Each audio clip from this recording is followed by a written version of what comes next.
مبحث دیگر غذاهای مفید و مضر بر دندان ها هستند. کدام غذاها به دندان ها مفید می باشند و کدامشون به دندان ها مضر هستند و سبب صدمه رساندن به دندان ها میشن. غذاهایی که بر دندان ها مفید هستند توث فرندلی فودز می باشند. او شامل میوه ها و سبزیجات می باشند. یعنی میوه ها و سبزیجات بر دندان ها مفید هستند چون اینها چی می داشته باشند؟ اینا مقدار زیادی فایبر دارن، سلولوز دارن و این سلولوز از یک طرف سبب میشه که دهن پاک نگه داشته شود، چون خود امی میوه‌جات و سبزیجات به اندازه سختی که داره خود سطوح دندان ها رو تا اندازه میتونه پاک کنه. مثلا زردک چون یک اندازه سخت است، وقتی که خورده میشه سطوح جویدن زیاد نیاز داره، سطوح دندان ها پاک میشه. در پهلویش سلایوا یا افراز لاب دهن را چی میکنه؟ زیاد میسازه میوه‌جات و ترکاری باب. و دیگه دیری پرودکتس یا لبنیات می باشه، مثلا پنیر. ای از یک طرف تولید لاب دهن زیاد می سازه، از طرف دیگر خود پنیر و همچنان سایر لبنیات اینا غنی از کلسیم می باشن و کلسیم سبب استحکام دندان ها میشه.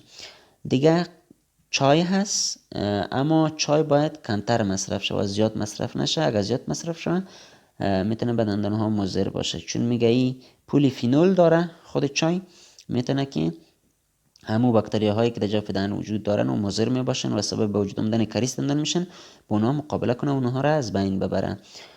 و دیگه غذاهای بد است بر دندان ها. غذاهای بد بر دندان ها مثلا شراب است و همچنان بعضی دواها هستن که سبب خشکی جوف دهن میشن، لاب دهن را افراز شکم میسازن و در نتیجه سبب به وجود آمدن مشکلات دندانی میشن. دیگه غذاهایی که نرم باشن، زیاد چسبناک باشن، اینا هم به دندان ها مضر هستن، چون مقدار زیاد کربوهیدرات یا قندیات می داشته باشن. و دیگه ای که غذاهای نرم زیادتر به سطح دندان می چسبن و سبب تخریب مینای دندان میشن. و بعضی از این غذاها اسید می داشته باشن، مثلا فسفوریک اسید می داشته باشن و سیتریک اسید که اینا مینای دندان را به ایروژن و تخریب و ساییدگی مساعد می سازن. دیگه چاکلیت و شیرینی باب در مجموع می باشن که اینا هم چون مقدار زیاد کربوهیدرات دارن و مخصوصا همو قندیات و شیرینی بابی که چسبناک باشن، مثلا کیک یا چاکلیت، اینا چون به سطح دندان میچسبن سبب تخریب دندان ها میشن. پس غذاهای مفید و خوب بر دندان ها میوه‌جات و سبزیجات، لبنیات، چای و غذاهای مضر شراب و دواها، همچنان غذاهای نرم و چسبناک و شیرینی باب می باشن. باز هم در این تصویر شما ببینین دیجه یک گفتنی بسیار خوب گفته، یک جمله بسیار خوب گفته. این قسمت گفته شده Don't forget everything in moderation. میگه هیچ وقت فراموش نکن که هر چیز به اندازه. اگر از شیرینی بابم استفاده میکنی استفاده کن، ولی به اندازه. اگر از اندازه زیاد شوه هر قدر غذای مفید و مغذی هم باشه مضر تمام میشه.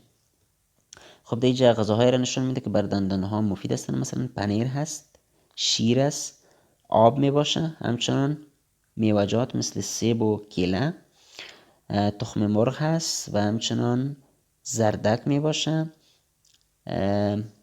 بعضی میوه‌جات دیگر از جمله خرما، میوه های خشک مفید هستند و ترکاری باب مثل زردک و سایر ترکاری باب هم بر دندان ها مفید می باشند.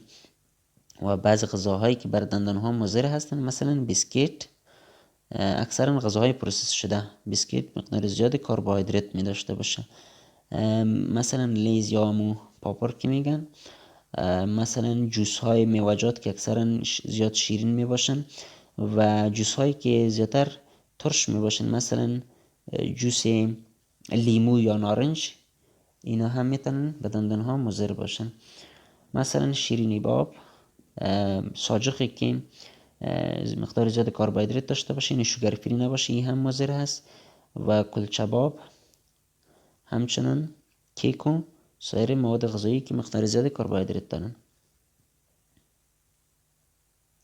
باز هم غذاهایی که سبب تخریب دندان ها میشه، مثلا عموم میوه‌جات خشکی که سخت می باشند، زیاد مثلا پسته همو پوستش بعضا تا دندان میده میکنن که خودش به دندان ها صدمه وارد میکنه. مثلا خسته های گلابتاب پرست اینا هم مضر هستن، چون تا دندان ها اینا میده میشن، گرچه قدر سخت نیستن ولی میتونن به مرور زمان سبب صدمه به دندان ها شن.